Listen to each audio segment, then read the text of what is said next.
daha çətindir. Aha, artıq 20 oldu əziz müəllimlər. Bundan sonra qoşulan müəllimələrimiz də, dərsin, belə deyək, yarısından qoşulacaqlar. Hər biriniz xoş gəlmisiniz. İlk növbədə hər birinizə xoş gəldiniz deyirəm. Mən Fidan Dünyamazadə, Azam Akademiya tərkibində məktəbəqədər müəllimlərə həm MIQ, həm də sertifikasiya üzərindən həm dəstək, həm də ki, ödənişli olaraq təlimlər keçirəm. Bu gün burada toplanmağımızın məqsədi odur ki, bayaq da dediyim kimi, məşğələni qurmağın sirlərindən mən bəhs edəcəm. Müsahibə müəllimlərimə, müsahibəyə hazırlaşan müəllimlərimə xas olan bir dərs olacaqlar. Həm istər sertifikasiya hazırlaşan müəllimlərə də aiddir bu, həm də ki, müəllimlər belə deyək, MIQ müsahibəsinə də hazırlaşan müəllimlərimizə lazım olan mövzularımızdandır bu. Belə deyək müəllimlər, məşğələ qurmaq deyəndə biz bilirik ki, biz məktəbəqədər müəllimləri, elə deyil, məktəbəqədər müəllimlər olaraq biz dərs keçmirik. Bizdə dərs keçmək anlayışı yoxdur. Bizdə məşğələ qurmaq anlayışı var və, komissiya üzvləridir ki, komissiya üzvlərinin qarşısına çıxanda 2023-cü ildə ən çox müsahibə mərhələsində düşən suallardan biri də odur ki, bir məşğələ qurun. Yəni bir məşğələni necə qurarsınız və yaxud da bir məşğələnin adını deyirlər ki, məsəl üçün ətraf aləmlə tanışlıq məşğələsini, 5-6 yaş aralığında necə qurarsınız və yaxud da savad təlimi məşğələsini necə qurarsınız? Bizim üçün bir nümunə məşğələ qurun. Belə də deyirlər. Amma mən demək istəyirəm ki, məşğələnin qurulması istər imtahan mərhələsində, istərsə də müəllimlər müsahibə mərhələsində miqçilərə lazım olan məqamlardandır. Xüsusilə də müəllimlər müsahibə mərhələsində komissiya üzvlərinin ən çox soruşduğu, bayaq da dediyim kimi suallar arasında məhz öz yerini tapıb məşğələni qurmaq. Hansı ki, müəyyən bir mövzunu üzrə də deyə bilərlər və yaxud sizin sərbəst seçdiyiniz mövzu üzrə də məşğələ nümunəsi sizdən tələb edə bilərlər. Siz əlbəttə ki, bu məşğələ icmalını yazılı formada onlara bu şəkildə yazmayacaqsınız. Yəni əmin ola bilərsiniz ki, sizin qarşınıza, yəni qələm, belə deyək, dəftər verməyəcəklər ki, mənə bir məşğələ qurun. Sizdən şifahi formada, bunu sizdən şifahi formada tələb edəcəklər. Şifahidə də bilməli olduğumuz bir sıra məqamlar var ki, bunlara indi biz barmaq basacağıq, bunlardan indi öyrənəcəyik ki, nələrdir? Necə biz, belə deyək, sıravi olaraq ən bəsitindən sadə formada məşğələ qura bilərik? Bunu öyrənəcəyik inşallah bu gün. Suallarınız ola bilər ki, hər birimizin sualları var. Suallarımızı sona saxlaya xahiş edirəm. Əgər kiminsə, belə deyək, sualı olsa əlini qaldırar. Məsəl üçün, hal-hazırda Sona müəllimə əlini qaldırıb bu formada, etsək daha xaotik bir vəziyyətdən çıxış olar. Yəni sadə formada rahat şəkildə irəliləyəcəyik inşallah. Bəli müəllimlər. Ola bilər sizdən sırf məşğələni soruşmasınlar. Baxın, bu da var. Sizdən məşğələnin əsas məzmununu və ya məşğələnin gedişatını ki, məsəl üçün məşğələmizin mərhələləri var, onu soruşa bilərlər ki, məşğələnin mərhələləri hansıdır? Və yaxud da məqsədi necə çıxarmaq lazımdır alt standartdan? Bunları soruşa bilərlər ki, mən öyrədəcəyəm sizdə alt standartdan, baxın, bu mövzunun içərisində də alt standartdan necə məqsəd çıxartmaq lazımdır, onu öyrənəcəyik. Məşğələ qurmağın sirlərini bilmək istəyən müəllim ilk növbədə yaş qrupunu təyin etməlidir, daha sonra isə məşğələnin mövzusunu seçməlidir. Qeyd etmək istəyirəm ki, müəllimlər, 1-2 yaş dönəmindəki kiçik qruplara məşğələ daha çox oyun xarakteri daşıyır. Bu yaş aralığındakı uşaqlara təlimi oyun vasitəsilə ötürürük. Yorucu olmadan, onların zehinlərini yormadan biz məşğələmizi təşkil edirik ki, biz 1-2 yaş dönəmində hansı bir məşğələdən söhbət deyə bilərik burada, elə deyil? Yəni bu uşaqlara oyun formasında, onların əylənə biləcəyi, yormadan, onların belə deyək, zəkasını incitmədən, yormadan onlara məşğələ keçməli. Yəni 1-2 yaş dönəmində uşaqlar məşğələdən muafdırlar. Məşğələ qurmaq istəyən müəllim MIQ imtahan mərhələsində hazırlaşan zaman keçdiyimiz bəzi mövzuları tam olaraq bilməlidir. Məsələnin əsas məğzini başa düşməyəcək. Əgər bunları bilməsə əziz müəllimlər, məsələnin əsas məğzini onlar başa düşməyəcək. Kör-kəranə formada etdiyimiz hər şeydən biz effekt görə bilməyəcəyik. Məsəl üçün, müəllim məşğələnin icmalını quran zaman ilk növbədə müəllimlər, biz planlaşdırmanı keçmişik, elə deyil? İndi biz hal-hazırda müsahibə mərhələsindəyik. Planlaşdırma dediyimiz anlayışı, əziz müəllimlər, biz MIQ imtahanına başlayan zaman keçirik. Planlaşdırma təlim strategiyalarımızdan biridir, biz bunu bilirik. Ən əsası da planlaşdırmada, cari planlaşdırmanın xüsusiyyətlərinə yaxşı bələd olmaq lazımdır ki, gündəlik belə deyək, icmal yazırıqsa, məşğələ qururuqsa, biz cari planlaşdırmadan istifadə edirik. Cari planlaşdırma yazarkən verilən xüsusiyyətləri diqqətdə saxlayıb, onları ardıcıl bəritməliyik. Onun xüsusiyyətləri var idi, planlaşdırmanın xüsusiyyətləri. Bəs cari planlaşdırmanın xüsusiyyətləri hansılardır? ki, biz bu xüsusiyyətləri vurğulayırıqsa, onlardan da bəhs etməliyik. Birinci olaraq standartdan əziz müəllimlər. Standartdır. İkinci olaraq indi hər birindən mən bəhs edəcəm. Hər birinin xırda detallarına qədər enəcəyəm, narahat olmayın. Birinci olaraq standartdan bəhs edirik. İkinci mövzu, üçüncü məqsəd, daha sonra dördüncü üzr istəyirəm, bir saniyə. Dördüncü inteqrasiya, beşinci iş forması, altıncı iş üsulu, yeddinci olaraq isə resurs. Baxın, bu 7 anlayış hər ikisində də cari planlaşdırmada, perspektiv planlaşdırmada 7 dənə ardıcıllıq var. Amma hər ikisinin də özlərinə məxsus xüsusiyyətləri də var, özlərinə bir-birlərinə bənzəyən xüsusiyyətləri də var. Amma biz hal-hazırda cari planlaşdırmadan bəhs ediriksə, onun xırda detallarına enməliyik ki, məşğələni rahat formada qura bilək. Bəli, planlaşdırmadan bəhs edirik. Aha, planlaşdırmada birinci standartdan başlayırıq. Hər zaman yadınızda qalsın. Birinci formada biz standartı belirləməliyik. Standart necə? Məsəl üçün 2.2.2 standartını götürürük. Məsəl üçün belə deyək də, şəkil üzrə sərbəst hekayə tətbiq edilir. Bu oldu bizim standartımız. Standart olaraq biz bunu götürdük. 2.2.2. Məşğələ qurmaq istəyiriksə, quracağımız məşğələnin xüsusiyyətlərinə bələd olmalıyıq. Onun məzmun xəttini, yəni 1 nöqtə, əsas standartını, yəni 1.1 və ən əsası alt standartının 1.1.1 ümumi mahiyyətini bilməliyik. Bununla savayı hər yaş qrupunun özünə xas alt standartları, yəni təlim nəticələri var ki, bu sayədə yaş aralıqlarına uyğun olaraq biz məsələni təşkil edə bilirik. Məzmun standartları deyəndə müəllimlər, bildiyiniz kimi rəqəmlə ifadə olunan anlayışlardan bəhs edir. Məzmun xətti deyəndə isə birinci rəqəmlə ifadə olunur. Bu da bizim inkişaf sahələrimizlə birbaşa olaraq əlaqəlidir. Bildiyiniz kimi 4 inkişaf sahəmiz var. Fiziki inkişaf sağlamlıq və təhlükəsizliyimiz 1, idraki inkişaf sahəmiz 2, üçüncü estetik və yaradıcı inkişaf, dördüncü sosial, emosional inkişaf. Bunu hər bir tərbiyəçi müəllim adım qədər əminəm ki, əzbərə bilir.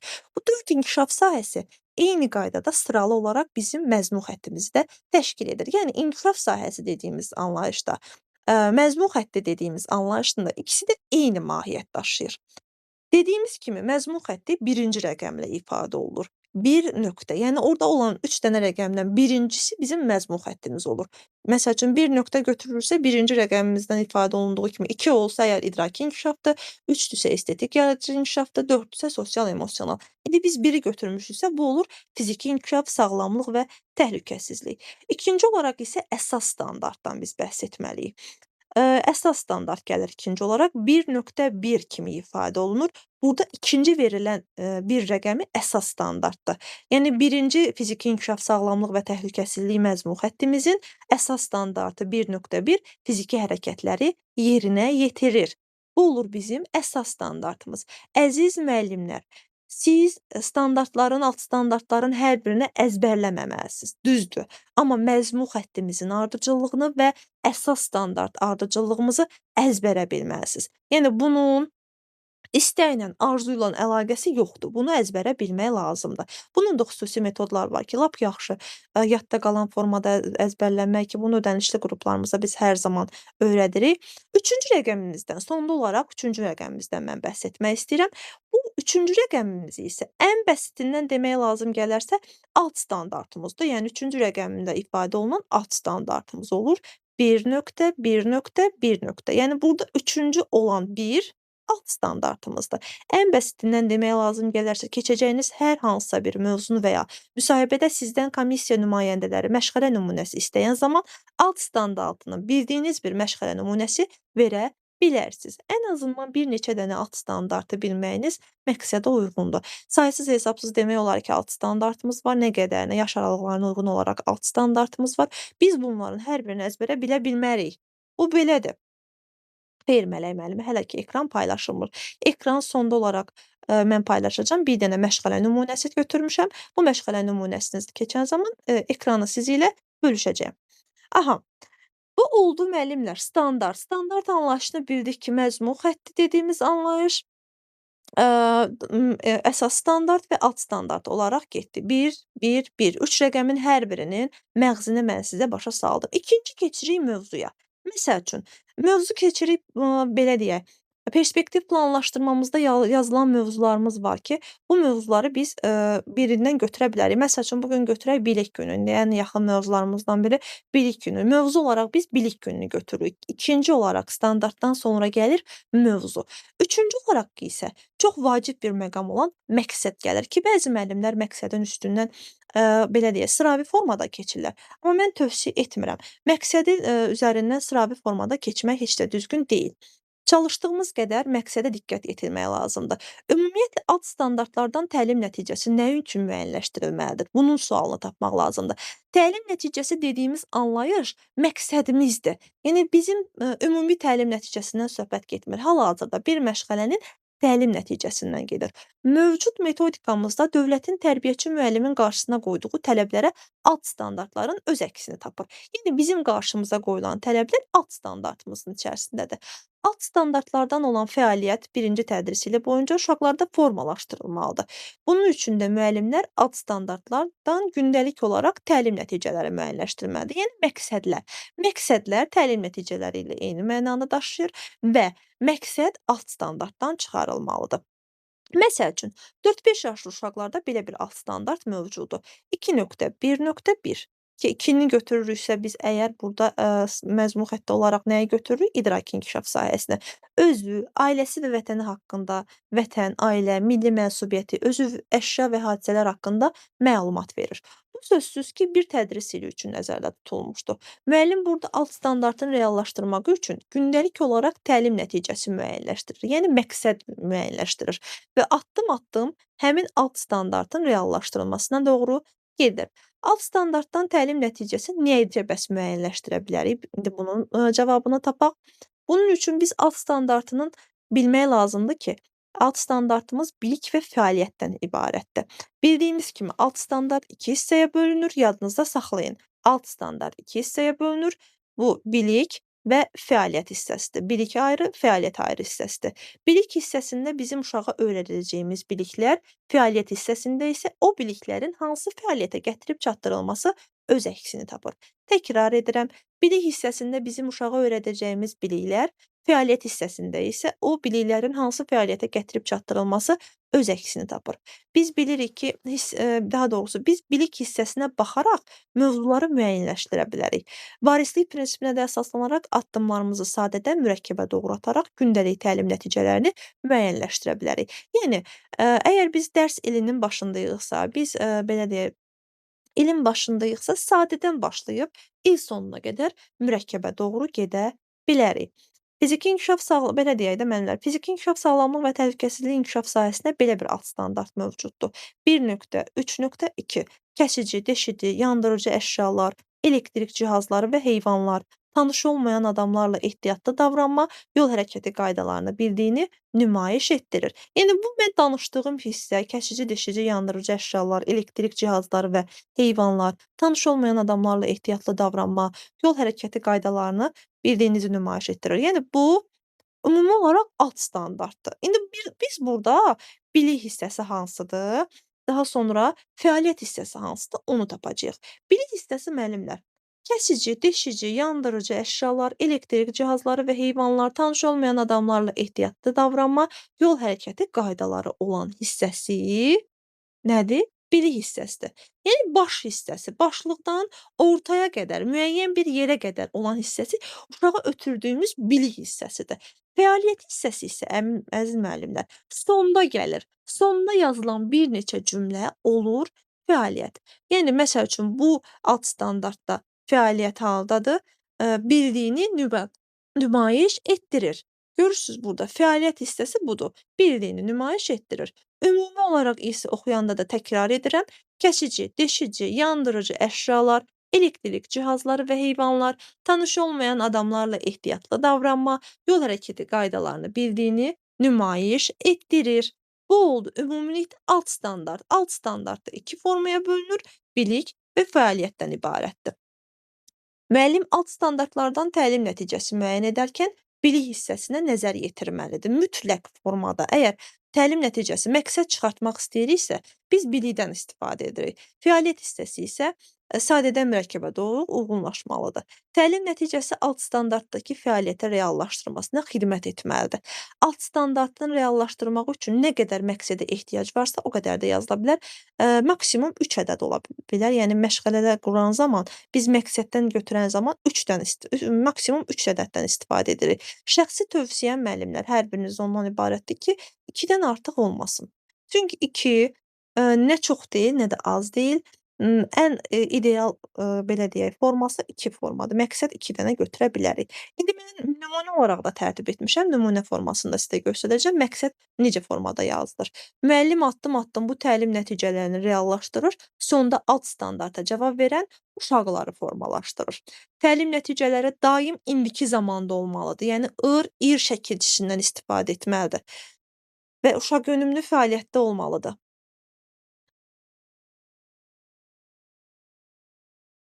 Aha. Yəni uşaqönümlü fəaliyyətdə olmalıdır. Səsim gəlir müəllimlər? İndi gəlir müəllimə. Aha. Qırıldı Uşaqönümlü səsiniz, sonra indi gəlir. Aha. Uşaqönümlü fəaliyyətdə olmalıdır. Dedik ki, indiki zamanda ir şəkilçisindən istifadə edilməlidir. Uşaqönümlü fəaliyyətdə olmalıdır deyəndə nəyə nəzərdə tutulur? Yəni müəllim fəaliyyətinə yönəldilmiş olmalı deyil, tərsinə uşaqönümlü olmalıdır. Məsələn, müəllim hər hansısa bir mövzunu izah edir formasında deyil, uşaq mövzunu başa düşdüyünü göstərir, sadə cümlələr qurur və sairə. Gördünüz ki, hər birində ir şəkilçisi istifadə olunur. Sonra gəlir müəllimlər, planlaşdırmanın 4-cü hissəsi inteqrasiya hissəsi. Burada bu məşğələni hansı məşğələ ilə əlaqələndirirsinizsə, ona uyğun olaraq inteqrasiya götürə bilərsiniz. Məsələn, 4.2.2 sosial-emosional inkişaf sahəsinə aiddir ki, 4-cü məzmun xəttimizi əgər biz görürüksə, 4 nöqtəni görürüksə orada, biz burada sosial-emosional inkişaf sahəsini götürürük. Qrup daxili fəaliyyətdə özünün və yoldaşlarının hərəkətlərini müqayisə edir. 3.1.8 məsəl üçün, indi burada estetik və yaradıcı inkişaf öz əksini tapar. Çünki 3 nöqtəni görürük biz burada. Təsvir və konstruktiv fəaliyyət göstərir. Bayram və əyləncələrdən fəal iştirak edir. İnteqrasiyanı da müəllimlər necə taparıq? İnteqrasiya biz bilirik ki, bayaq hansı məşğələni götürmüşdük? Bilik günü məşğələsi sabah təlimi məşğələsinə də götürə bilərik. Belə deyək, digər məşğələlərdən də götürə bilərik ki, hansı məşğələyə aiddirsə. Məşğələmiz nədir? Məsəl üçün bədii təfəkkür məşğələsi də elə deyil. Bədii təfəkkür məşğələsi ən çox idraka aid olur. İdraki inkişaf sahəsinə bağlıdır. İnteqrasiya cəhətdən fiziki inkişaf da götürə bilərik, sosial emosional inkişaf sahəsində götürə bilərik və estetik və yaradıcı inkişaf da götürə bilərik. İnteqrasiyanı istədiyimiz inkişaf sahəsindən götürə bilərik. 5-ci olaraq gəlir iş forması. İş forması da müəllimlər, perspektiv planlaşdırmada deyil də cari planlaşdırmaya xas olan anlayışlardan biridir. Quracağınız məşğələyə uyğun sərbəst seçə bilərsiniz. Məsəl üçün kollektiv, fərdi, qrup. Bu sizin öz ixtiyarınıza, öz istəyinizə bağlı olan bir şeydir. Müəllimlər, səsim gəlir? Bəli, müəllimə gəlir. Aha, lap yaxşı. İnternetdə problem var, indi hal-hazırda mən görürəm. Əgər səsim kəsilsə, narahat olmayın. İnternet bərpa olan kimi təkrar olaraq mən canlını açacağam. Yəni hələ ki problem yoxdur, davam edirik. Sonra bir də onu nəzərinizə çatdırım ki, müəllimlər, baxın bu anlayışların hər biri sizin istəyinizə uyğun olaraq aparılır. Yəni məsəl üçün iş formasıdır, iş üsuludur dediyimiz anlayışlar bu resursdur. Bunlar sizin ixtiyarınıza buraxılır. İstədiyinizi seçə bilərsiniz. Deyə bilərsiniz ki, mən uşaqla fərdi hazırlaşmaq istəyirəm, fərdi formada ya yaxud da kollektiv. Ən çox hallarda mən tövsiyə edirəm ki, kollektiv və fərdini seçin. Çünki çox belə deyək, perspektiv cəhətdən belə deyək də, yəni uzaq görüş cəhətdən yaxşıdır. Niyə? Çünki uşaqlarla həm fərdi də işləyə bilərsiniz qrup daxilində, həm də ki, kollektiv formada da işləyə bilərsiniz. Daha sonra iş üsulu lazımdır. İş üsulumuz da deyəndə eyni qaydada burada da sərbəst seçimdir. Məsəl üçün, əqli hücum müzakirəni və yaxud da sual-cavabı götürə bilərsiniz. Yenə də şəxsi fikrim əgər mən demək istəyirəm. Müəllimlər, səsim gəlir? Müəllimlər?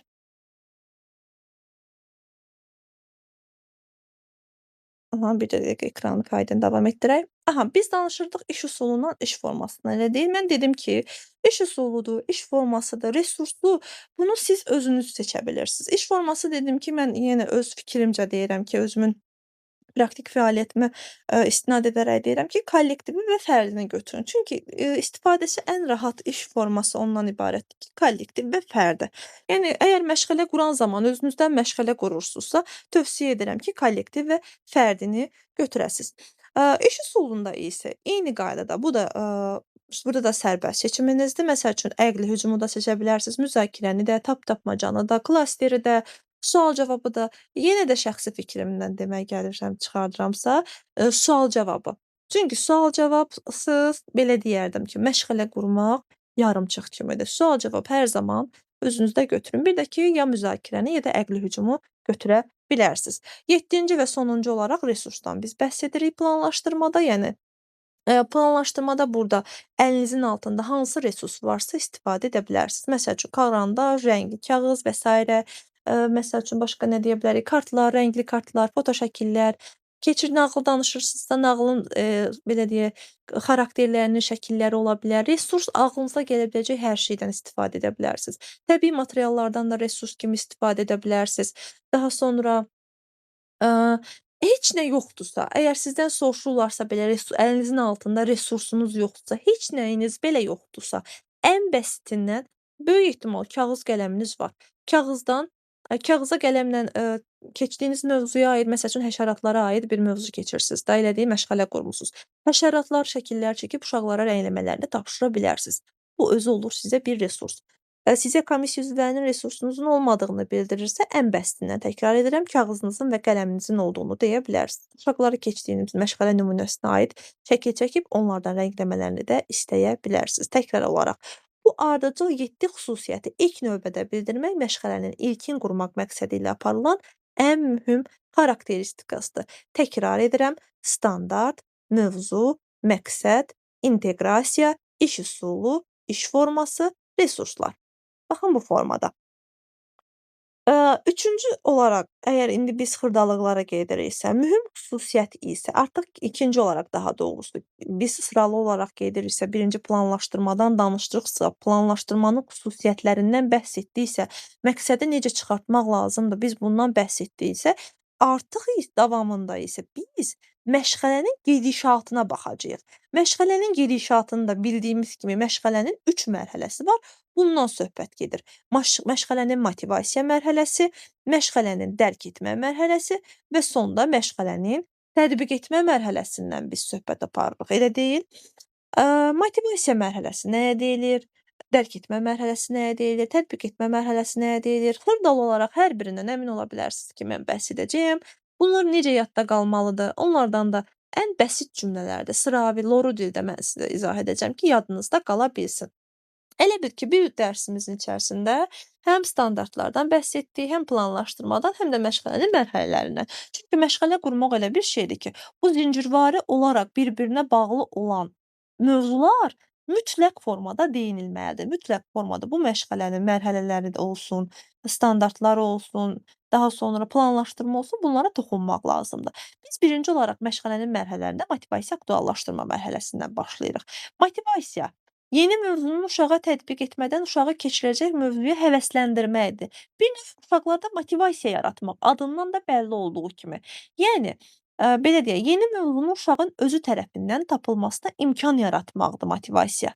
Bu zaman ən çox istifadə olunur şəkil və illüstrasiyalardan. Tərbiyəçi müəllim bu mərhələdə çox diqqətli olmalı və ən çox səyi bu mərhələdə göstərməlidir. Suallar ünvanlamalıdır.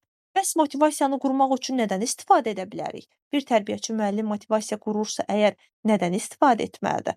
Birinci olaraq uşağın diqqətini cəlb etmək və uşağı maraqlandırmaq, məşğələyə maraqlandırmaq, mövzuya maraqlandırmaq. İkinci olaraq müxtəlif fərciyyələrə səbəb olan yeni fərciyyələr yaratmaq. Üçüncü olaraq uşaqları tədqiqata həvəsləndirmək. Dördüncü olaraq məktəbə qədər yaşlı uşaqların müvafiqliyini nəzərə almaq, yəni onların xüsusiyyətlərinə diqqət yetirmək. Beşinci olaraq isə uşağın öz bacarığını həyata keçirməyə sövq etmək. Bu oldu ümumilikdə motivasiya mərhələsi. Motivasiya birinci uşağı həvəsləndirmək, uşağı bir növ məşğələyə motivasiya etmək məqsədi ilə aparılır.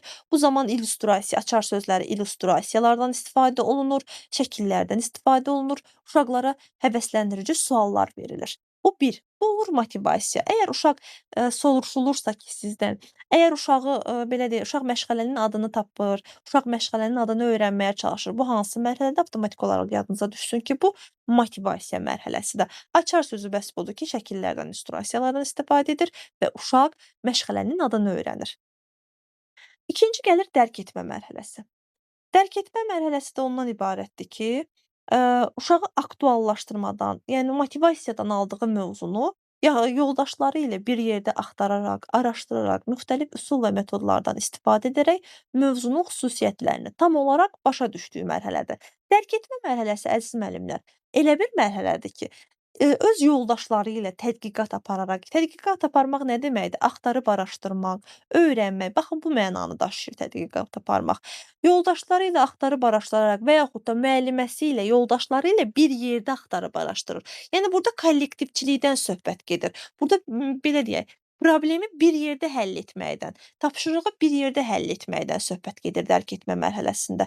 Bu iki mərhələnin arasında mütləq formada idman dəqiqəsi olmalıdır. Əgər biz məşğələ qururuqsa, mütləq formada dərk etmə və tətbiq etmə mərhələsinin arasında biz idman dəqiqəsi belə deyək, yerləşdirməliyik. İdman dəqiqəsi də 2 dəqiqədən artıq olmamalıdır. İdman dəqiqəsi uşaqları zehni cəhətdən belə deyək, idman dəqiqəsi uşaqların bədənində olan passiv yorğunluğu idman hərəkətləri ilə atmağa kömək edir. Hər yaş aralığında uyğun olaraq bu dəqiqələr azaldılıb çoxaldıla bilər. İdman dəqiqəsi məsəl üçün hər hansısa musiqini aça bilərik. Uşaqlar əllərimizi havaya qaldıraq, hər hansısa bir musiqi sədaları altında əllərimizi havaya qaldırıb sağa-sola edərək, bədənimizi hərəkət etdirərək, fırlanaraq, bu kimi hərəkətlər edərək biz idman dəqiqəsini yarada bilərik. Sonra gəlir tətbiq etmə mərhələsi, sonuncu mərhələmizdir. Hər iki mərhələdən aldığı məlumatı möhkəmlənib möhkəmlənməməsini aşkar etmək üçün müxtəlif oyun və tapşırıqlara uşağa tətbiq edərək uşağın mövzunu nə dərəcə dərk etdiyinin aşkarlanmasına imkan yaradır. Yəni artıq bu üçüncü mərhələdə uşaq özbaşına olur, uşaq müstəqil olur. Müstəqil formada bu iki mərhələdən nə öyrəndi, nəyi qazandı, nəyi bacara bilir artıq? Bunun, belə deyək, üzə çıxan mərhələ tətbiq etmə mərhələsidir. Uşaq burda artıq özbaşına olur. Dərk etmə mərhələsində, müəllim və yoldaşlarının köməyi olurdusa, artıq tətbiq etmə mərhələsində burda müstəqil formada iştirak edir. Bu isə müəllimlər, ümumi olaraq olur sizə məşğələnin quruluşu. Məşğələnin planlaşdırılması var mütləq formada, mövzu, daha doğrusu standart, mövzu, məqsəd, inteqrasiya, iş üsulu, iş forması, resurslar məşğələnin planlaşdırılmasıdır. Sonra gəlir məşğələnin gedişatı, ikinci mərhələsi, daha doğrusu ikinci hissəsi belə deyək. Bu da məşğələnin mərhələlərindən ibarətdir. Motivasiya, aktuallaşdırma, dərk etmə və tətbiq etmə. Təkrar edirəm, dərk etmə və tətbiq etmənin arasında mütləq formada idman dəqiqəsi olmalıdır. İdman dəqiqə zehni yorğunluq tələb edən məşğələlər zamanı aparılır daha çox hallarda. Yaş aralıqlarına diqqət yetirilir. Sonda hər zaman əgər yazırsınızsa, qeyd edirsinizsə, sonda tərbiyəçi müəllim məşğələni ümumiləşdirib yekunlaşdırmalıdır. Bu formada yekunlaşır. İndi isə müəllimlər, mən sizə məşğələ nümunələri tərtib etmişəm. Bu məşğələ nümunələrinə birlikdə baxacağıq. Biz öyrəndiklərimizi hal-hazırda bayaq, keçdiyimiz, öyrəndiyimiz mövzuları təkrar formada, bu nümunələr üzərindən istifadə edəcəyik. 1 saniyə ekranımı da yansıdacağam müəllim.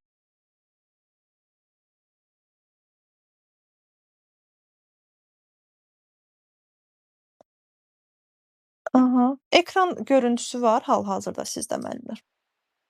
Bəli, bəli. Bəli. Gördüyünüz kimi burada həm özümün tərtib etdiyim məşğələlər də var, həm də ki, hansısa kitabdan götürdüyüm, məşğələ kitablarından götürdüyüm, belə deyək, məşğələ nümunələri də var. Burada çoxsaylı 6-7 dənə məşğələ nümunəsi var. Sözün açığı bu ödənişli qruplarıma tərtib etdiyim məşğələ nümunələrdir.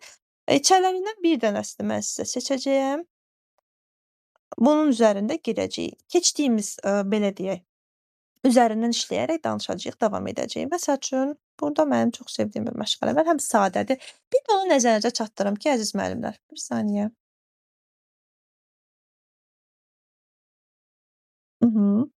Aha, bir də onu nəzərinizə çatdırım ki, əziz müəllimlər.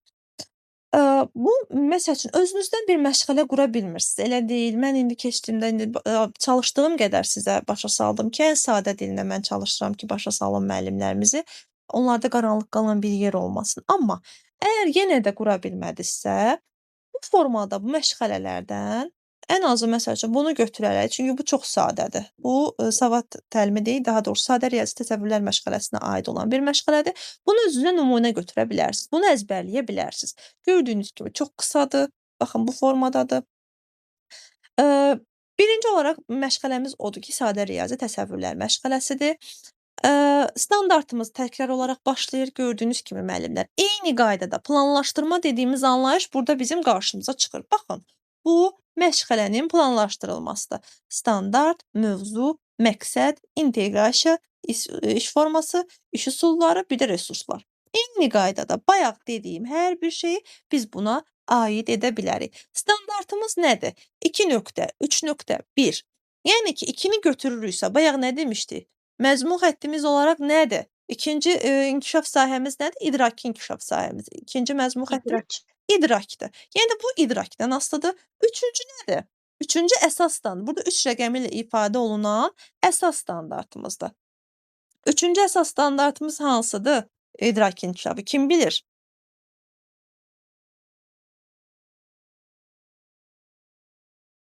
Heç kim bilmədi müəllimlər əsas standartlarımızdan. Mən deyim. Buyurun əzizim. Mən deyirəm. Əlbəttə ki, buyurun. 2.3 sadə riyazi təsəvvürləri yerinə Aferin. yetirir. Sadə riyazi Əməliyyatlar. təsəvvürləri, əməliyyatları yerinə yetirir. Yəni bu formada yadınızda da saxlaya bilərsiniz.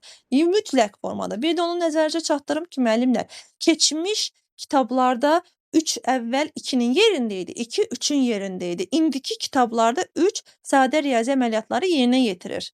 Baxın, diqqətli olun. Sizin qarşınıza başqa formada da çıxarda bilərlər. Nəysə, onu qoyaq qırağa. İkinci, belə deyə, rəqəmlə ifadə olunan əsas standartımız o da oldu ki, sadə riyazi əməliyyatları yerinə yetirir. Birinci olan da bir rəqəm ilə də ifadə olunan üçüncü rəqəmimiz isə artıq bir rəqəm ilə ifadə olunub. Bu isə bizim alt standartımızdır. Əşyalarla 5 dairəsində riyazi əməliyyatları yerinə yetirir. Müəllimlər, burada bir xırda nüans var. Görün kim tapacaq. 5 dairəsində riyazi əməliyyatları yerinə yetirir deyir. Elə deyil. 5 dairəsində riyazi əməliyyatları yerinə yetirir. Hansı yaş aralıqlarına aiddir? Kim bilər? Böyük qrup. Bəli, 4-5 yaş arası. Deməli, biz bunu görürüksə, 5 dairəsində riyazi əməliyyatları yerinə yetiririk, görürüksə, avtomatik olaraq ağlımıza gəlməlidir ki, 4-5 yaş, yəni böyük qrup. Məktəbə hazırlıq qrupu 10 dairəsində sadə riyazi əməliyyatları yerinə yetirirdi. Böyük qrup 5 dairəsində, orta qrup isə 3 dairəsində sadə riyazi əməliyyatları yerinə yetirirdi. Belə. Sonra keçid edirik. Bu bizim standartımız oldu. Sonra keçid edirik mövzumuza. Mövzumuz nədir? 4 dairəsində sadə riyazi əməlləri yerinə yetirmə. Mövzumuz budur. Artıq belə deyək. Birinci biri keçmişik, yəni kiçik qruplarda, sonra 2-ni, sonra 3-ü, yəni orta qrupda biz sadə riyazi əməlləri yerinə yetiririk, əməliyyatları yerinə yetiririk. Artıq 4 dairəsinə gəlib çıxmışıq. Varislik prinsipi görürsünüz müəllim? Ona görə bu məşğələ nümunəsini mən sevirəm ki, üzərində çox işləmək olur. 4 dairəsində sadə riyazi əməlləri yerinə yetiririk. Bu belə. Məqsədimiz nədir bəs müəllimlər? Baxın, məqsəd anlayışımız. Bayaq dedik ki, alt standartdan çıxarılır məqsədimiz. Yəni məqsədimiz odur ki, bu məşğələnin sonunda bizim məşğələ keçdiyimiz uşaqlar bu bacarıqlara, bu fəaliyyətə yiyələnmiş olacaq. Bu biliyə, bu fəaliyyətə yiyələnmiş olacaq. 4 ədədini say çöpləri ilə bilir, 4 ədədini düymələr vasitəsilə göstərə bilir, şəkillər vasitəsilə və s. əşyalarla göstərə bilir. Bu məqsəddən 3 dənə məqsəd çıxarda bilir. 4 ədədini say çöpləri ilə düzəldə bilir, 4 ədədini düymələrlə, əşyalarla göstərə bilir, 4 ədədini şəkillər üzərindən göstərə bilir. Biz bundan 3 dənə məqsəd çıxarda bilərik. Yəni məşğələmizin sonunda məqsədimiz odur ki, uşağa bu anlayışları yiyələndirə biləcəyik. Uşağa bu anlayışları öyrədə biləcəyik. Artıq uşaq bu 20 dəqiqənin sonundakı məşğələmiz nədir? Biz böyük qrupdan deyiriksə 20 dəqiqə olacaq da. Uşaq bu məşğələnin sonunda bu biliyə, bu bacarığı yiyələnmiş olacaq. 4 dairəsində riyazi əməllərin həllini yerinə yetirir. Baxın, bu da bir məqsədimizdir. Yenə də deyirəm müəllimlər, 2-dən artıq mən çox məqsəd etməyinizi tövsiyə etmirəm. Çünki sizin də belə deyək, cəhətdən belə deyək, üzərinizə ağırlıq düşəcək. Ən yaxşısı 2-dir. 1 azdır, 3 çoxdur, belə deyim. Sonra gəlir inteqrasiya əzizlərim.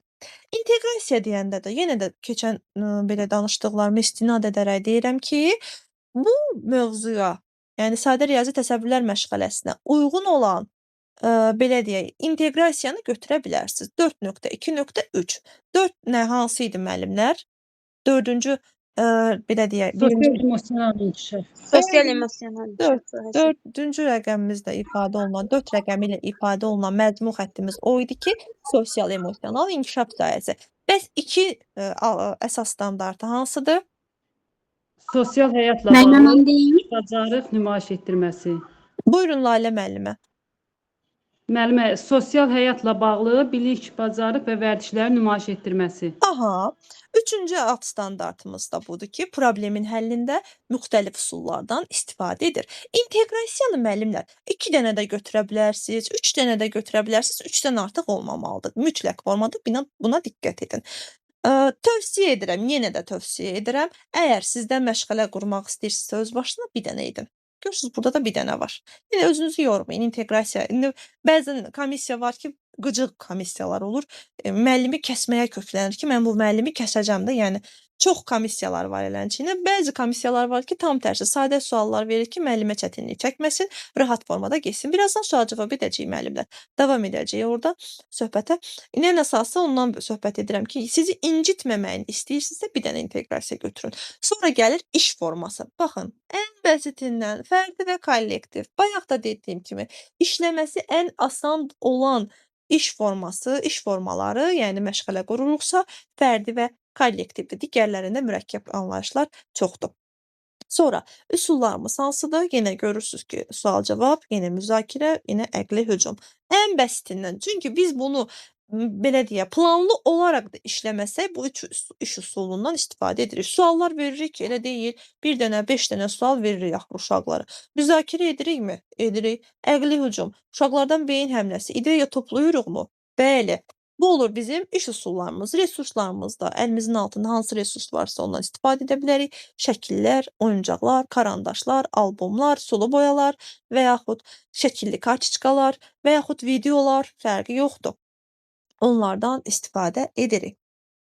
Sonra gəlir məşğələnin gedişatı. İkinci hissəmiz, mərhələlər hissəmiz, motivasiya. Aha, motivasiya, dərk etmə, tətbiq etmə. Gördüyünüz kimi bu 2 dənə mərhələnin arasında nə var? İdman dəqiqəsi var. İndi idman dəqiqəsinə uyğun olaraq da mən bir misal çəkəcəm, yuxarıda var. Ondan istifadə edə bilərsiniz. Bəli, motivasiya mərhələmizdə tərbiyəçi müəllim nə edir? Tərbiyəçi lövhəyə 2 uşaq çağırır və yanında neçə uşağın olmasını soruşur uşaqlardan. Nə etdi? Sual-cavab iş üsulundan istifadə edərək sual verdi. Sual ünvanladı. Əgər mən istəyirəmsə uşaqlar lövhədə 4 uşaq olsun, bura neçə nəfər gəlməlidir? Sual ünvanladı. Bu uşaqları bir növ məşğələyə cəlb etdi. Diqqətləri artıq müəllimdədir. Görən müəllim nə danışır? Görən müəllim yanına neçə dənə uşağı çağıracaq? Görən müəllim bizə nə deyir, bizə nə demək istəyir? Artıq uşaqların fikirləri, zikirləri, diqqətləri artıq müəllimdədir. Bu motivasiya mərhələmizdir. Uşaqları məşğələyə cəlb etmək. Dərk etmə mərhələsi. Dərk etmə mərhələsində bayaq açarsız olaraq nə dedik? Tədqiq edirlər, tədqiqat aparırlar, axtarıb araşdırırlar, tərbiyəçi müəllimin köməyi ilə, yoldaşlarının köməyi ilə, kollektiv şəkildə. Dərk etmə mərhələsi tərbiyəçi uşaqlara şarlar verir və deyir: hamınızın əlində 4 şar olmalıdır.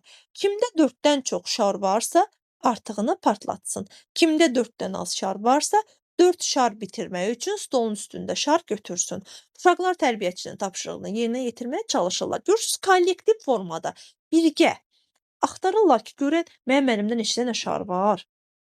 Və yaxud da yoldaşımın əlində neçə dənə şar var, yoldaşım biri şarı partlatdı, uşaqların diqqəti o yana getdi. Yəni artıq bir baxırlar, fikirləşirlər ki, 4-ü bilməyən uşaq belə yanındakı yoldaşın əlində 4 dənə şar olanda avtomatik özü də 4 dənə şar cəmləyəcək. Bu olur dərk etmə mərhələsi. Artıq 4-ün nə formada olduğunu, hansı anlayış olduğunu, 4 quran zaman neçə barmağımızı açmaq lazım olan formasını artıq uşaqlar başa düşürlər. Bu oldu dərk etmə mərhələsi. Ən çox da bu mərhələlərdə sadə riyazi təsəvvürlər məşğələsi olsun, daha sonra ətraf aləmlə tanışlıq məşğələ olsun, savad təlimi məşğələ olsun, bunlarda idman dəqiqəsi şərtdir. İdman dəqiqəsi olur. Musiqi sədaları altında hərəkətlər. Ən bəsitindən müəllimlər, əzizlərim, baxın bu cümləni qurdusa bəsdir. Musiqi sədaları altında hərəkət edir. Necə musiqi sədaları altında hərəkət edə bilərik? Məsəl üçün, burada bir nümunə var. İdman dəqiqəsi. Musiqi sədaları altında bir musiqini qoşursunuz, başlayırsınız oxumağa.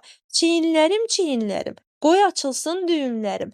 Əyildik, qalxdıq, təndirə çörək yapdıq. Bu olur bizim idman dəqiqəmiz. Musiqi sədaları altında bu sözləri təkrar edirik, təkrarlayırıq. Olur bizim idman dəqiqəmiz. İdman dəqiqəmizdə tövsiyə edirəm, yenə də həmin qaydada 2 dəqiqədən artıq qurmayasınız. Sonda gəlir tətbiq etmə mərhələmiz. Tətbiq etmə mərhələmizdə tərbiyəçi uşaqları bir yerə yığır və tapşırır. 4-ə qədər sayacam və sayıb qutarana qədər 4-4 qruplaşın. 4 uşaq birində, 4 uşaq birində, 4 uşaq birində, 4 uşaq birində. Tərbiyəçi məşğələni ümumilikdə yekunlaşdırır. Reflektiv suallar verə bilər ki, uşaqlar necə öyrəndiniz, nəyi öyrəndiniz? Siz harda nəyi belə deyək çıxartdınız ki, reflektiv sualların hər birini bilirik ki, necə suallar vermək lazımdır. Sonda gəlib tərbiyəçi məşğələni yekunlaşdırır və uşaqları rəğbətləndirir. Nə oldu əziz müəllimlər? Məqsədimiz var idi qarşımızda. Qoyduğumuz məqsədimiz. Biz məqsədimizi məşğələnin sonunda yekunlaşdırdıq. Məqsədimizə sonunda çatdıq. Artıq uşaqlar 4 ədədini say çöpləri vasitəsilə, şarlar vasitəsilə, düymələr, şəkillər və s. vasitəsilə əşyalarla göstərirlər. 4 dairəsində riyazi əməllərin həllini yerinə yetirirlər. Biz üstə gəlmədən, çıxmadan söhbət getmir ha. Tərbiyəçi müəllim bayaq nə etdi? Dedi kimin əlində 4-dən artıq şar varsa partlatsın. Azaltmaqdan söhbət gedir də və yaxud azdırsa çoxaltsın ki, məktəbə hazırlıq qrupuna qədər uşaqlarda üstə gəlmə çıxma yerinə daha çox hallarda azaltma, çoxaltma ifadələrini işlədirlər. Bu da belə. Bu ümumilikdə əziz müəllimlər, oldu bizim məşğələnin qurmağın sirləri anlayışımız ki, bir dənə də mən sizə sonda sadədə, bəsit formada olsa da bir dənə məşğələ nümunəsi qurdum. İndi hələ ki vaxtımıza var. İstəyirsinizsə, ümumilikdə müsahibə zamanı düşən sual cavablardan biz istifadə edək. Nə deyirsiniz, edək? Yoxsa yorulduq? Zəhmət olmasa bəli müəllimə. Edək. Edək əzizim, mənim üçün heç bir problem yoxdur.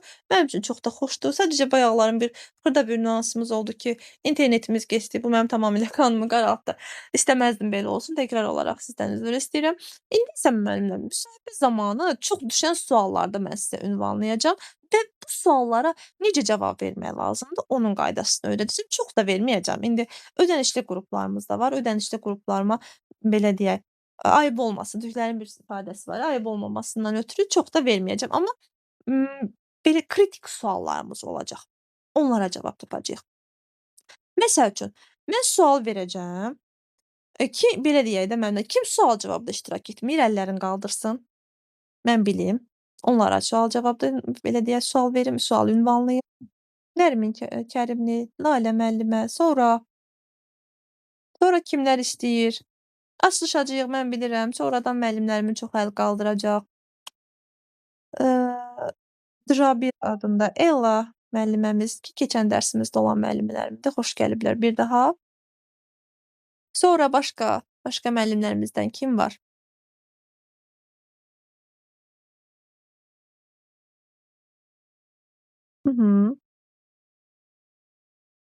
Bir saniyə. Aydan İsrafil. Yaxşı. İndi sualı ünvanlayıram bir-bir.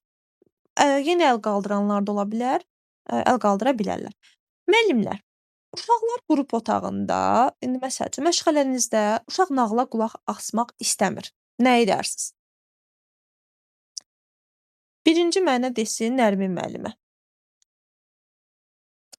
Buyurun. Əgər uşaq nağıla qulaq asmaq istəmirsə,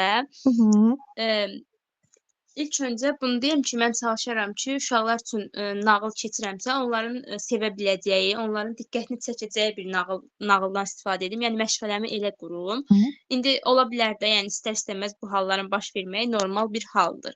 Əgər uşaq nağılı sevmirsə, qulaq asmaq istəmirsə, ilk öncə bunun səbəbini aydınlaşdırmağa çalışaram. Həmin uşağa sual verərəm ki, yəni nağılı niyə qulaq asmaq istəmirsən? Ola bilər ki, narahat ola bilər, bir yeri ağrıya bilər və ya ac ola bilər. Onun üçün məşğələyə qulaq asmaq, nağıla qulaq asmaq istəməz.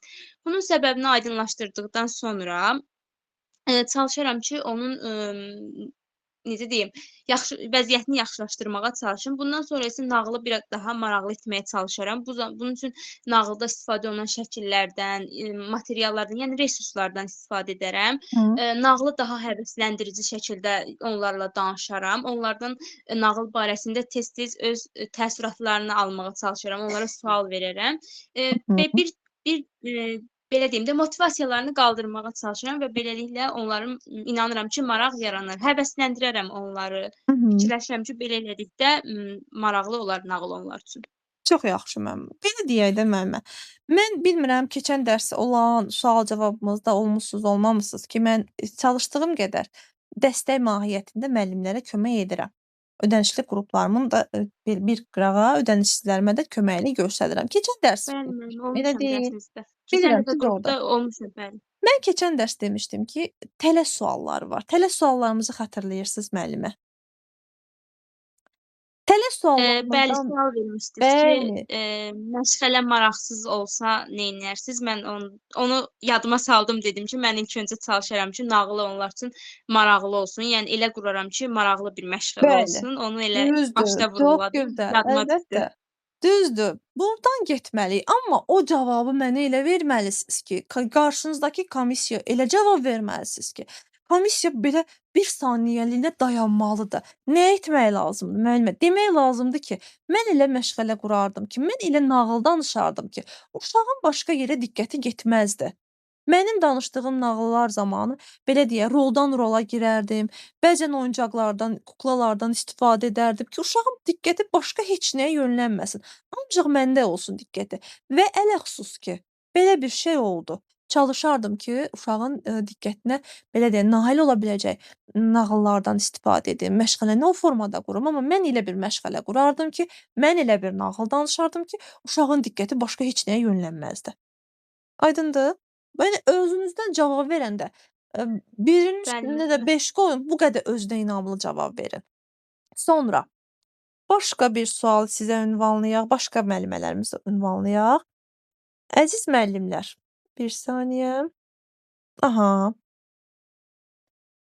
Mənə indi desin Lalə müəllimə. Lalə müəllimə mənə desin görək. Differensial yanaşma nəyə deyilir Lalə müəllimə? Salam müəllimə. Differensial yanaşma dedikdə biz təlimin təşkilinə verilən tələblərdən biri də uşaqlara differensial və ya fərdi yanaşma tətbiq edilməsi idi. Differensial yanaşma, yəni ki, uşaqları qrup içərisindən ayıraraq, onunla fərdi şəkildə məşğul olmaqdır. Differensiallıq. Bu içərisindən ayıraraq deyil müəllimə. Buna başqa kim belə deyək, başqa kim cavab vermək istəyir? Cavab verənlər dayansın. Kim özünə güvənir? Müəllimə, deyə bilərəm mən. Bəli müəllimə, buyurun. Əvvəl üzr istəyirəm, uşağın səsi gələ bilər. Heç bir Sualın problem cavabını yox, vermək buyurun. istədim.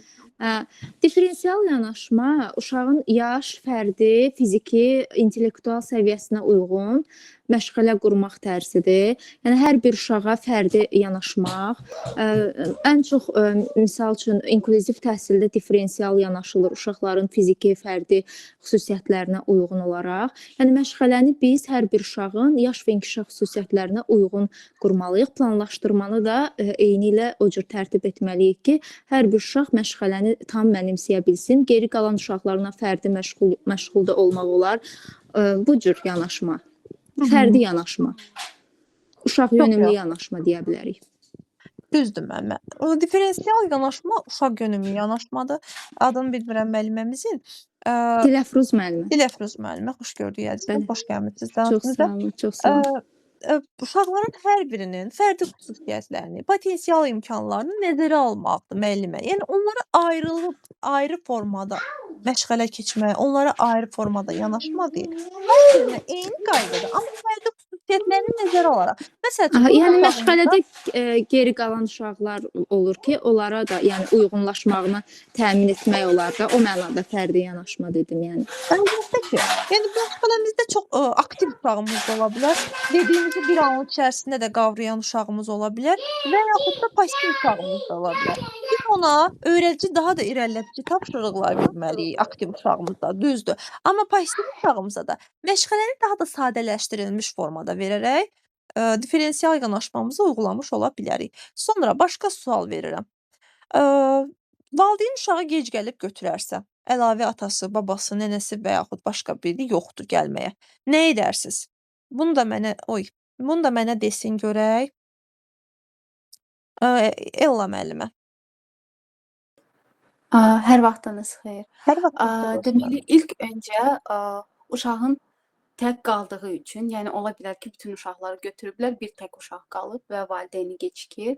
Tək qaldığını hiss etdirməmək və yanında olmaq, dəstək etmək lazımdır. Və əlbəttə ki, başını qarışdıraram, maraqlı bir şey danışaram və yaxud da bugünkü gündən danışarıq, təsəvvüratlarımızı paylaşarıq. Gözəl.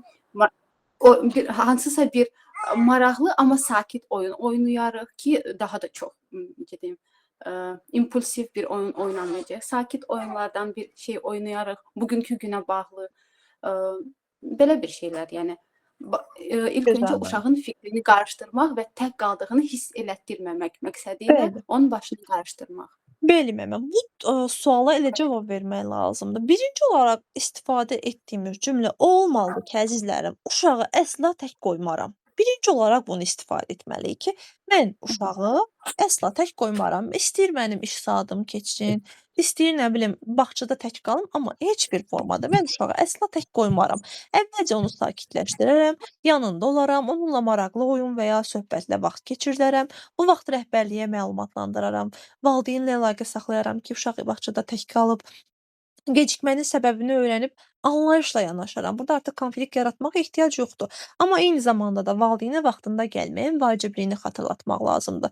Çünki uşaqda psixoloji gərginlik yarana bilər. Sonra başqa sual verək. Başqa bir sual verim. Uşaq bağçadan evə getmək istəmir, ağlayır. Nə edərsiniz? Bu suala da mənə cavab versin. Cabir adında bir müəlliməmiz var. O ya əl qaldırıb, bilmirəm amma adı nədir?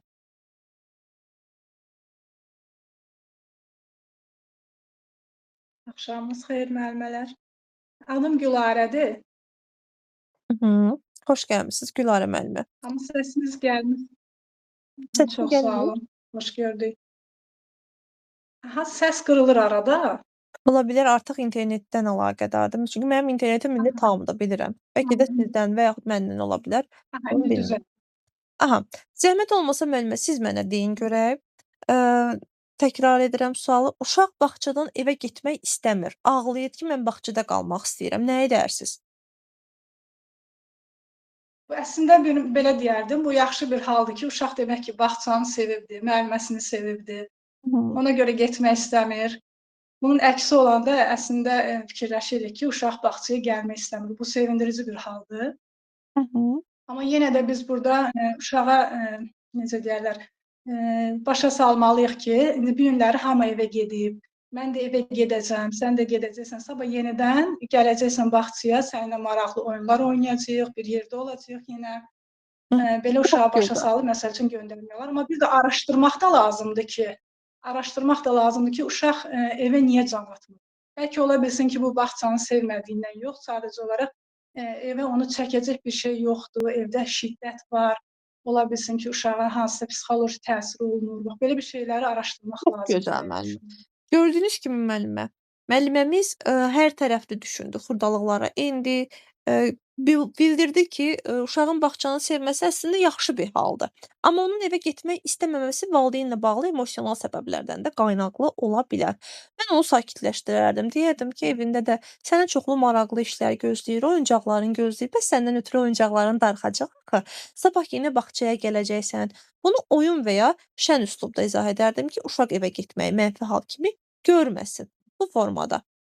Sonra Başqa sual. Bağçanın daxilində və xaricində təhlükəsizliyi necə qoruyarsınız? Bu suala da mənə cavab versiniz Səma müəllimə. Salam, axşamınız xeyir müəllimələr. Axşamınız xeyir olsun əzizim. Müəllimə, mən ilk öncə bağçanın daxilində şkafların küncü, qapının küncü, hər hansı bir kəsici alət, belə şeylərdən uşaqları qoruyardım. Xaricində isə çölə çıxanda uşağı ətraf aləmdə ona zərər gətirəcək bir şeylərdən, məsəl üçün uşaq yıxıla bilər, belə şeylərdən qoruyardım. Hı -hı. Çox həyəcanlıyam, bağışlayın, Bir fikrimi tam problem ifadə yoxdur edə əzizim. Bu bilmirəm. nə deməkdir? Narahat olmayın. Burada biz bizeyik. Burada başqa heç İlk kim dəfədir yoxdur. canlıya qoşmuşam. Lap yaxşı. Xoş oldu mənim üçün canlıma qoşulmağınız. Hər birinizə təşəkkür edirəm. Eyni qaydada sizə də Səma müəllimə. Müəllimə, burada hamımız eyni qaydayıq. Mən də siz gələn yolları keçmişəm. Buradakı bütün müəllimələr də müsahibə mərhələsinə hazırlaşan müəllimələrimіздəndir. Yəni mən də siz gələn yolları keçmişəm. Bunu mən bacarmışamsa, bu müsahibədən mən keçib işlə təmin olunmuşam ki, mən 2 ildən artıq bir vaxtdır ki, mən işlə təmin olmuşam. MİQ imtahanından keçmişəm, müsahibəsindən keçmişəm. Dövlətin verdiyi bir bağçada tərbiyəçi müəllim olaraq fəaliyyət göstərirəm. Hər birinizə arzulayıram. İnşallah ki, harda özünüzü görmək istəyirsiniz, gün gələr o vəziyyətdə olarsınız. İnşallah. İnşallah. Necə Xədicə müəllimə? Səs çox oldu. Bu niyə belə? Çox qırıq gəlir. Üzr istəyirəm Xədicə müəllimə. Bağışlayın. Eşidə bilmədim. Yazmaq istəsəz yazarsınız altdan. Mən oradan narahat olmayın, oxuyacağam. Səma müəllimə, mən sizə sual ünvanladım ki, belə deyə bir saniyə. Bağçanın daxilində və xaricində təhlükəsizliyi necə qoruyarsınız? Siz də özünüzə məxsus tərzdə bir cavab verirsiniz. Çox gözəl bir cavab verirsiniz əslində. Amma mən sizə bağçanın daxilində və xaricində olan təhlükəsizlik yəni daxili infrastrukturu nəzarət etməkdir. Daha sonra xaricdə gələ biləcək təhlükələrdən söhbət aparıram. Necə? Daxildə oyuncaqların təhlükəsiz olmasına diqqət yetirmək lazımdır. Elektrik avadanlıqlarının qorunmasına, qapı və pəncərələrin bağlı olmasına nəzarət etmək lazımdır ki, bəzən elə hallarda olur ki, bağçalar 2 mərtəbəli olur, 3 mərtəbəli olur. Bunların pəncərələrinin elə vaxt olur çax-çaxları olmur. Onları daim nəzarətdə saxlamaq lazımdır ki, bir göz qırpımında uşaq pəncərəni aça bilər. Xaricdə isə artıq yəni bağçanın xaricində oyun meydançasını əvvəlcədən yoxlamaq lazımdır. Uşaqlardan gözümüzü ayırmamaq lazımdır. Uşaqlara təhlükəsizlik qaydalarını sadə dillə izah etmək lazımdır. Məsəl üçün qaçarkən bir-birimizi itələməmək lazımdır. Bir-birimizi növbə gözləmək lazımdır və yaxud da tanımadığımız insanlarla getməmək lazımdır mütləq formada. Onu nəzərdə çatdırım ki, müəllimlər, insanıq da, əlimizdən nəsə düşmüş ola bilər, həyətyanı sahədə, kiminsə əlindən nəsə düşmüş ola bilər, nəsə qırılmış ola bilər. Bunu yoxlamaq lazımdır və yaxud da elə vaxt olur ki, məsəl üçün bizim bağçanın həyətində uşaqlar üçün sürüşkən bir yer var. Hava çox isti olanda o çox qızır, həddən artıq qızır. Ki biz isti havada, isti vaxtda uşaqları həyətə salmırıq ki, amma bir vaxt olur ki, o gün o dəmiri və yaxud kalçuk olsun, onu qızdırır. Uşaqlar ora otura bilmirlər istidən. Buna diqqət yetirmək lazımdır. Biz tərbiyəçi müəllimi isə o bağçana daxil olduğumuz ilk andan uşaqları göz bəbəyimiz kimi qorumaya çalışmalıyıq. Məsəl üçün, bu gün həddən artıq küləkli bir vəziyyət var idi. Ki tərbiyəçi müəllim gündə ən azı bir dəfə də olsun uşaqları həyətyanı sahəsinə gəzintiyə çıxartmalıdır, elə deyil? Və yaxud ekskursiya və yaxud gəzinti. Bu gün o qədər belə çəkinə-çəkinə, qorxa-qorxa uşaqları həyətə çıxartmışıq ki, çünki külək əsir. Bilmək olmaz, göydən ağac qırılıb düşə bilər və yaxud hər hansı dəmir parçası qopub düşə bilər. Uşaqlar daim nəzarətdə olmalıdır. Təhlükəsizlik bağça mühiti üçün çox əhəmiyyətlidir, çox önəmli bir şeydir. Cəmiyyətin ən kiçik üzvünü bizə tapşırırlar. Buna diqqət yetirmək lazımdır. Sonra, belə deyək, gün rejiminin faydası nədən ibarətdir? Bu suala da cavab versin mənə. Leyla müəllimə idi, səhv etmirəmsə, var idi qrupda. Lalə müəllimə. Lalə müəllimə.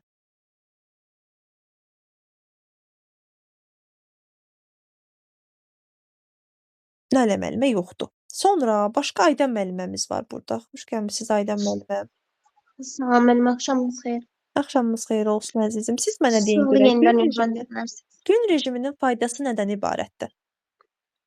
Gün rejimindən faydası ondan ibarətdir ki, məsələn, uşaqlar vaxt-vaxtında yatırlar, vaxt-vaxtında qidalanırlar. Yəni bunlar rejimlə olduğu üçün uşağa faydalıdır. Məsələn, yuxusunda faydalıdır, açıq havada uşaqlar gəzməlidir. Bu da orqanizmlərinə faydalıdır.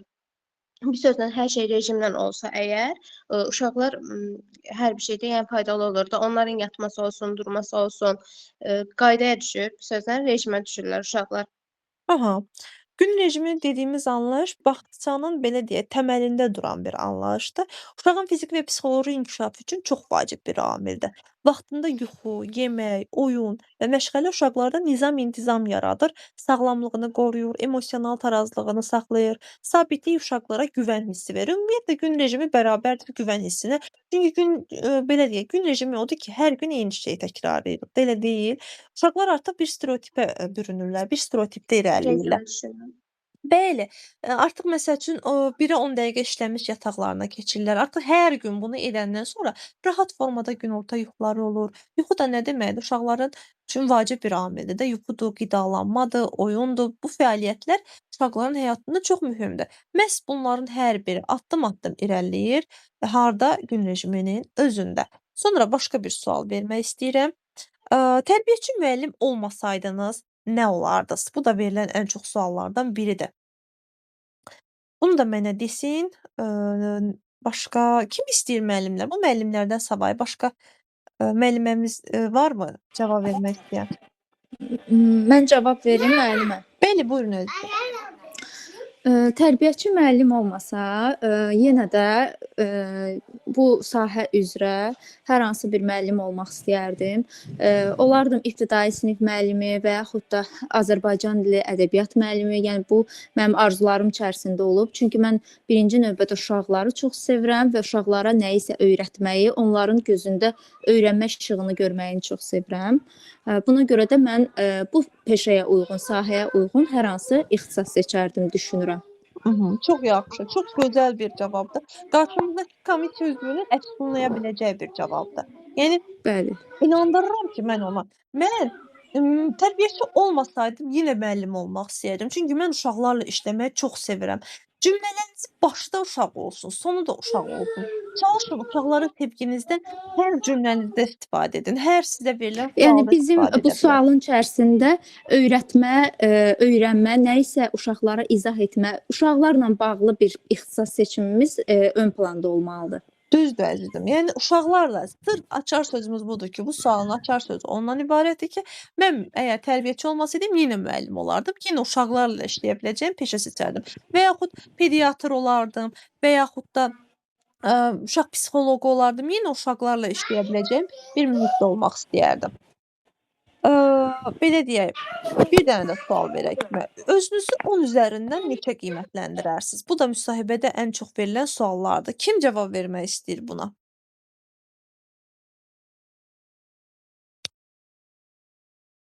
Buna da cavab versin təkrar olaraq Ella müəlliməmiz. Eşidirsiniz məni? Əlbəttə eşidirik. Buyurun. Deməli 10 üzərində özümə qiyməti 9 qoyardım. Çünki düzdür, özümdən çox əminəm, amma qabaqda işləyə biləcəyim, üstümdə işləyə biləcəyim nüanslar da var. Ona görə 9. Çox gözəl bir belə deyək, kreativ bir cavabdır. Niyə? Heç bir halda müəllimlər hər birinizə aiddir. 10 balın 10-unda demirsiniz ki, hə mən özümə 10 bal verirəm. Niyə? 8-9 bal vermək lazımdır. 8-dən aşağı olmamalıdır, 9-dan da yuxarı.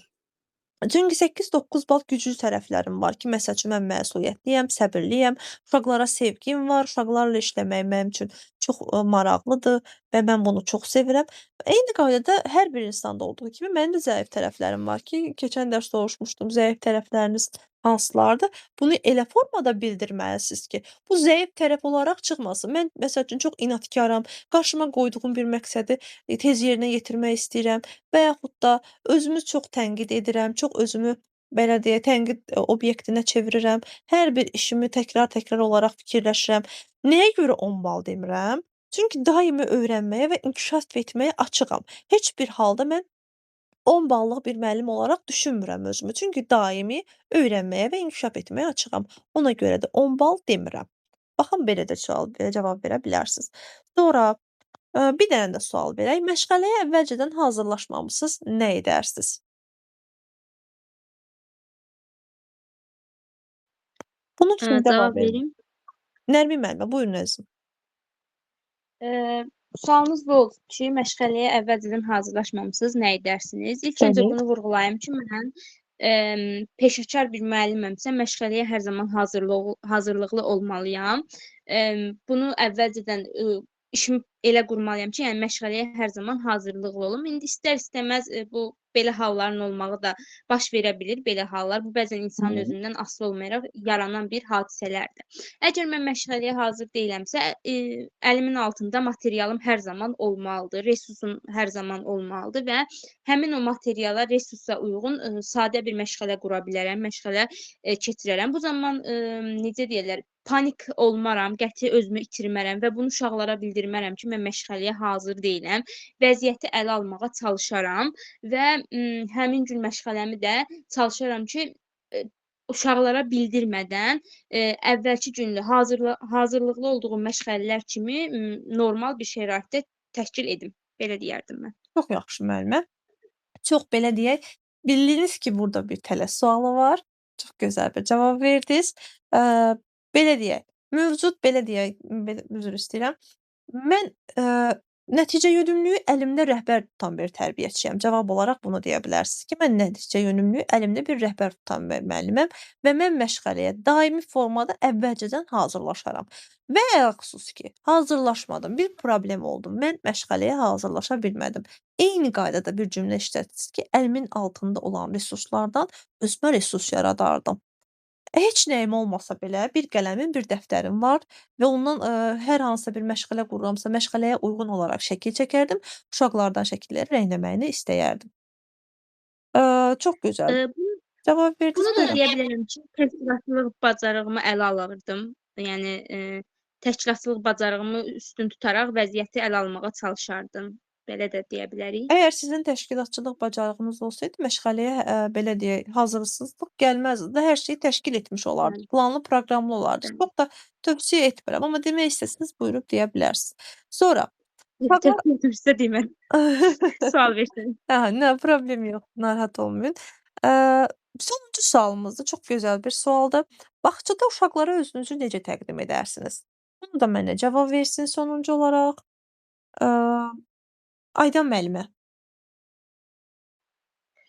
Özümü uşaqlara müəllimə belə təqdim edərdim ki, mən sizin müəlliməniz, məsələn, ilk tanışlıqda Aydan müəlliməyəm və uşaqlarla ünsiyyət qurmağa çalışardım ən başda. Yəni mən də onların adlarını öyrənərdim, nə bilim sevdikləri şeyləri öyrənərdim. Belə, elədir.